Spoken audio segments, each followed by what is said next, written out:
আসসালামু আলাইকুম, কেমন আছেন সবাই? অনেক দিন পরে ভিডিও নিয়ে আসলাম। সবাই ভালো থাকবেন আশা করি।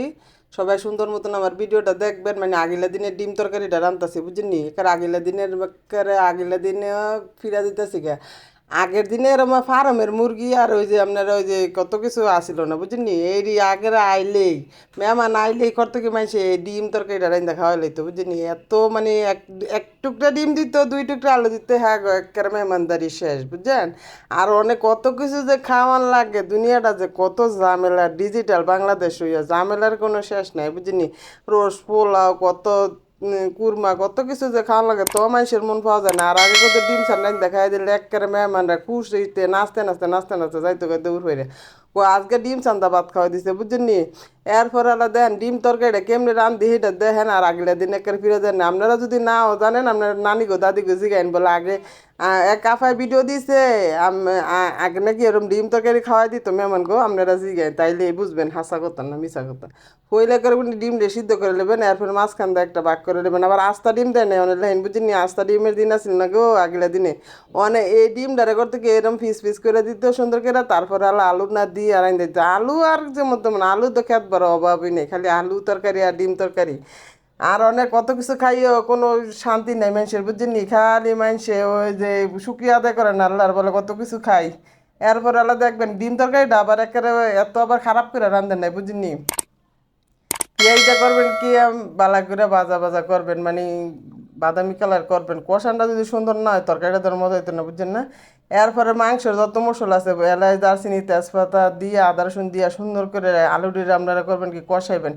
আলু ডিরে আপনারা চার টুকরা করে নেবেন বুঝছেন, আলু ডিরে চার টুকরা করলে তারপর সুন্দর হইব আর কি। তারপর যখন দেখবেন আপনার সুন্দর করে কষানটা হইব, তারপর আপনার আলুটা দিবেন। আলুর পিসটা দেখবেন যে আমি কীভাবে করছি এভাবে করেন, তাহলে বেশি স্বাদ লাগে। আর বড় বড় আস্তে আস্তে করেন না, কি লাগে ডিমের সাইজ হলো ছোটো, আলু যদি দিয়ে তুমি বুঝতে পারে তাহলে কি সুন্দর লাগবো। সব কিছুর সাথে জানি সব কিছু মানানসই হয়, তরকারির সাথে মাছ যেমন মানানসই করে কাটান লাগে, এমন ডিমের লোক আলুর মানানসই করে কাটবেন, তৈলে না মজা লাগবো বুঝেন না। মাঝে মাঝে জ্ঞান করে কাম করেন গো, জ্ঞান করে কাম করেন। এরপরে দেখেন আমার তো ইয়েটা পেঁয়াজ ডালা বাদামি কালার হয়ে গেছে, আমি আদা রসুনটা করতে দিয়ে দিচ্ছি। আদা রসুনটা করবেন কি তেলের মধ্যে করতে সাইডে একটু ভাজা ভাজা করে নেবেন বুঝছেন, তাহলে বেশি সেন্ট বাড়ে বুঝছেন। তারপরে আল্লাহ পানি দিয়ে দেন, পানি দিয়ে আল্লাহ কেমনে রান্ধি সেটা আপনারা দেখেন। আর অবশ্যই অবশ্যই আপনার নানি গো দাদি করতে জিগাইবেন, আর আগলা দিনে ফিরে যাবেন। আর এই তরকারিটা যদি এভাবে এখনও রান দেখান, এই আগলা দিনে টেস্টি লাগে, কোনো সমস্যা নেই। কিন্তু আমি যেভাবে রান্না করছি ঠিক এভাবে রান্না করবেন। হলুদ মরিচ তারপরে লবণ আদা রসুন আপনি জিরা তেজপাতা যেভাবে দিয়েছি এভাবে দিয়ে খাইয়া দেখেন একেবারে মাংস তরকারি ফেল বুঝছেন। খালি মাংস তরকারি খালি মজা মনে করেন না গো, মাঝে মাঝে ডিম তরকারিও খাইবেন, মাঝে মাঝে মাসে দুই একবার দেখবেন এটা অনেক টেস্টের একটা খাবার। আমার কাছে খুবই স্বাদ লাগে, আপনার কাছে কেমন লাগে জানি না, অবশ্যই একদিন ট্রাই করবেন। ট্রাই করে যদি মজা না হয় তারপরে কমেন্ট করে জানেন যে কী শিখান না শিখান, মজা হয় না দেখছেন। আর আলুর পিসটি দেখছেন, আলুর পিসটি একটু ছোটো করে করবেন, তাহলে আপনার সুন্দর হইব, মানে ডিমের সাথে অ্যাডজাস্ট হইব। তারপর লাইরা সাইরা সুন্দর করে কষাইবেন, কষায় তারপরে আল্লাহ তরকারিটা রান্না করবেন সুন্দর করে লাড়াচাড়া দিয়ে, লাড়াচাড়া না দিয়ে তারপরে আপনারা করবেন কেটে আল্লাহ ডাইকে ধুয়ে দিবেন, ডাইকে তারপরে আস্তে আস্তে কষাবেন।